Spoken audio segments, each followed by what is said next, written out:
Okay, so as you can see, ito po ang aking vlogging setup. Ito yung aking microphone. Yeah, this is from Boya. That's Boya Mic 2. But I wanna focus your attention here dito sa tablet na to. This is the Xiaomi Pad Mini. Bakit? Why? Ito ang inire-recommend ko dito. Kasi kung naghahanap kayo ng quality ng tablet, malakas. By the way, this tablet, as what do you call this, hardware nito is MediaTek 9400 Plus.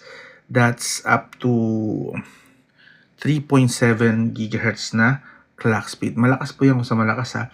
Tapos, ang GPU din nito is 12 cores. 12 cores GPU. G95 tapos, ito nyo dyan, ang taas yan. Ito ngayon, bakit ito na-recommend ko? Ito ang best po na option kapag gusto nyo po na kung gusto nyo na mag-vlog, video recording, screen recording, actually camera nito 4K resolution din eh. So pwede rin kayo dito mag-camera kung gusto nyo talaga, kung trip nyo talaga, kung gusto nyo, andito na lahat. See that? 4K 30 supported po nito. Maganda rin po ang camera nito, by the way. And also, ito, bakit goods to for for content creation. Kasi ito po, sa screen recording po niya, alam nyo ba meron siyang 2K resolution. Actually, so mataas sa 2K resolution yun eh. So 2.5K resolution yata yan. Na video recording. Yes, supported niya. Screen recording. And then, of course, sa video quality, pwede mo siyang isagad hanggang 100 Mbps.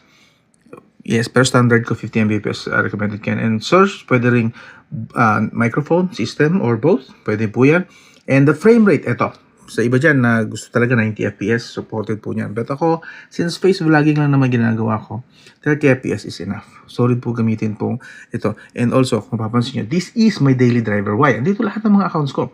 And even yung mga video editor ko, nandito Filmora and Power Director. See, nandito. Because this is my daily driver. And actually, gaming tablet ko rin ito. See that? Ang ganyan karaming games ko rito. Nilalaro ko yan. Kita nyo rin, pansin nyo sa pagka nag-dark mode, sana yung dark mode. See that? Ang dumi na nung screen. Kasi gamit ito. This is my daily driver na tablet. So yeah, highly recommended po. Ganda ng performance, gaming, video editing, screen recording, content creation. Lahat na yata pwede nyo gawin dito. Decent camera, not the best, pero decent camera.